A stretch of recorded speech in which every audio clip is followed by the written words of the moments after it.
अभय और रंजीत दोनों भुजरियां प्रवाह कराने तैयार हुए तो महोबा में तैयारी शुरू हो गई। महोबा के सैनिक महोबा का सम्मान बचाने के लिए अपने अपने कमर कस लिए। 1600 डोले सज गए, जिसमें चंद्रावली अपनी सखियों के साथ डोले में बैठ गई। माता मल्हना ने सभी डोलों में एक एक जहर बुझे खंजर भी रखवा दिए, ताकि पृथ्वीराज की सेना अगर डोला लूटने आए और अगर महिलाओं का सतीत्व खतरे में आ जाए तो महिलाएं उस खंजर से अपनी रक्षा कर सकें। माता मल्हना ने सभी को समझा दिया था कि जब कोई बस ना चले तो खंजर अपने सीने में उतार लेना और अपने सतीत्व की रक्षा करना। भले ही अपनी जान चली जाए, परंतु दुश्मनों के हाथ ना लगना और महोबा का सम्मान बचाना। जब डोले तैयार हो गए तो अभय और रंजीत माता मल्हना के पास आए और उन्होंने कहा कि आप बिल्कुल चिंता नहीं करना। जब तक हमारे जिस्म में खून का एक कतरा भी शेष होगा और जब तक शरीर में सांस शेष है, तब तक दुश्मन डोले के पास भी नहीं भटक सकते। आज हम पृथ्वीराज को उसकी गलती का एहसास दिला देंगे और आज वो पृथ्वीराज समझ भी जाएंगे कि महोबा कभी भी वीरों से खाली नहीं है। तो साथियों, यहाँ तक की कहानी आपने भाग 31 में जाना। अब यह आल्हा उदल के वीर गाथा सीरीज का भाग 32 है।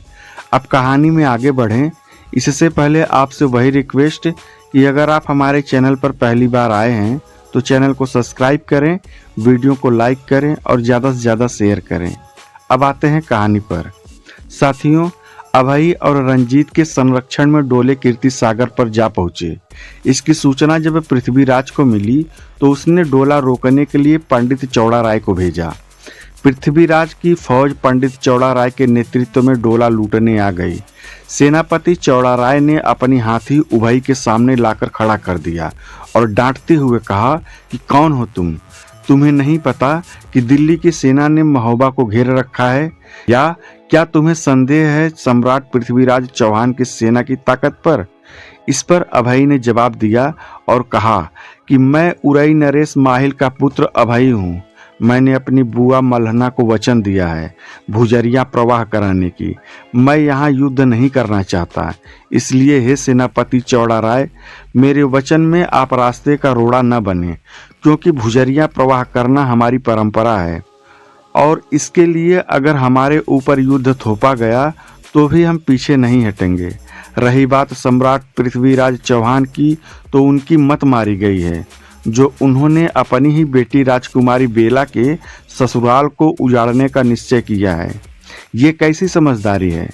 इस पर रंजीत ने कहा कि हे सेनापति चौड़ा राय, कीरत सागर में भुजरियां प्रवाहित करना यह महोबा की परंपरा है। हर साल की तरह इस साल भी हम भुजरियां प्रवाह करने जा रहे हैं। हमारे रास्ते से हट जाओ और हमारे काम को निर्विघ्न पूरा होने दो।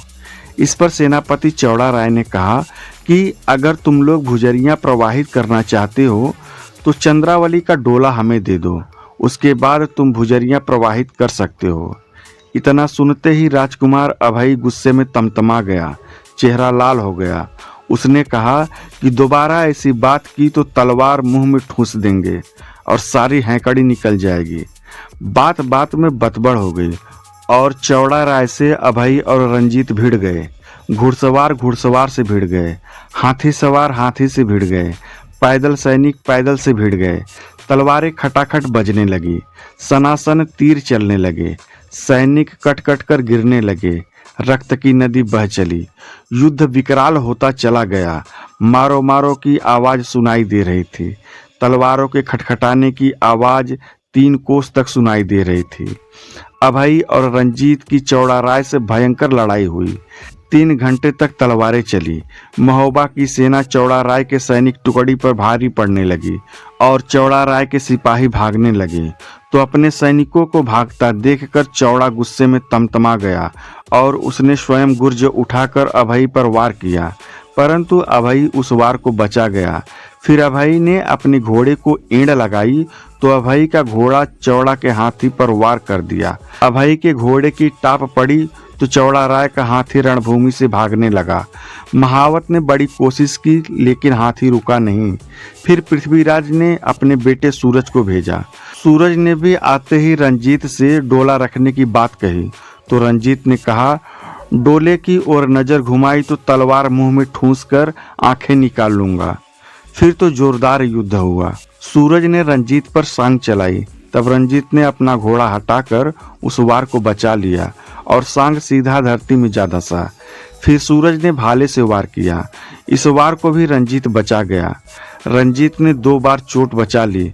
फिर रंजीत ने भाले का ऐसा वार किया कि भाला सूरज के सीने के आर पार हो गया। सूरज धरती पर गिर गया। सूरज को धरती पर गिरते ही वहां पर टंकराज आ गए। अभय के सामने पहुंचते ही टंकराज ने अभय को ललकारा और उसने भी डोला रखने की बात अभय से की।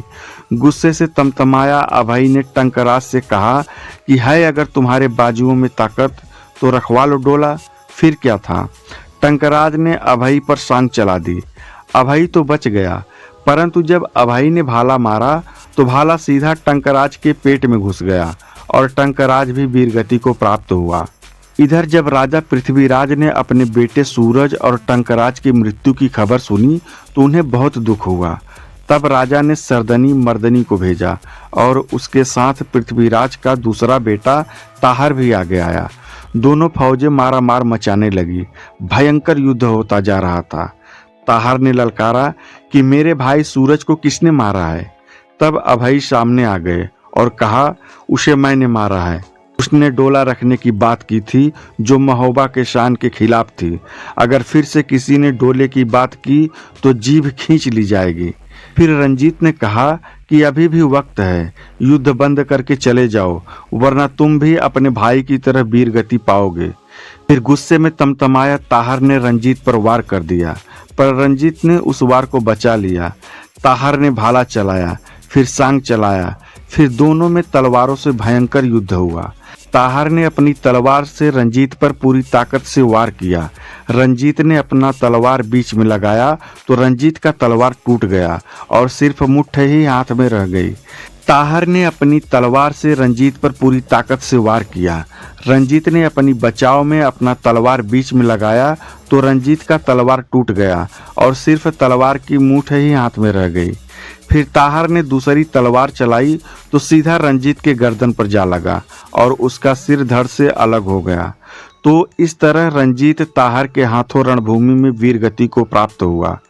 ताहर से युद्ध करते समय रंजीत शहीद हो गया। रंजीत को गिरते ही अभय ने मोर्चा संभाल लिया।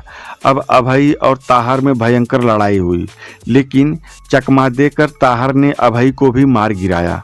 अभय का सिर कटकर गिर गया तो उसका रुंड भी लड़ने लगा।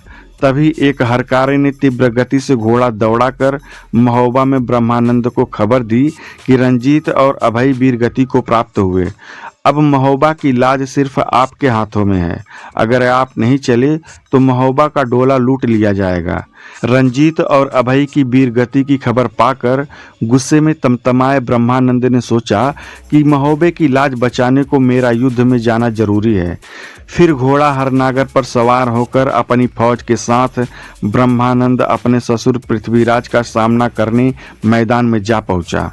तब तक रंजीत और अभय के बिना सिर के धड़ लड़ रहे थे। ताहर ने नीला झंडा घुमाकर उन्हें शांत किया। दोनों रुंड मल्हना के डोले के पास जाकर गिर पड़े। ब्रह्मानंद ने उनकी लाश महोबा भिजवा दी और फिर हनुमान जी को याद करके युद्ध करने लगे। शत्रु सेना को ऐसे काटने लगे जैसे किसान खेत काटकर खरिहान में फेंक रहा हो। ब्रह्मानंद की भयंकर मारकाट से पृथ्वीराज के सिपाही भागने लगे। घबराकर ताहर ने पृथ्वीराज के पास समाचार भेजा कि राजा और फौजें लेकर जल्दी सागर पर पहुंचे, नहीं तो सब काम बिगड़ जाएगा। साथियों, इसके आगे की कहानी अगले भाग में देखेंगे। अगले भाग में हम देखेंगे कि ब्रह्मानंद ने अपने ससुर पृथ्वीराज का मुकाबला कैसे किया और उदल, लाखन और ढेवा ब्रह्मानंद की मदद को कैसे पहुंचे और इस युद्ध का अंजाम क्या हुआ। तो आगे की कहानी जानने के लिए चैनल को सब्सक्राइब करें, वीडियो को लाइक करें और ज़्यादा से ज़्यादा शेयर करें। और पीछे की कहानी जानने के लिए आप प्लेलिस्ट देख सकते हैं। धन्यवाद। जय हिंद।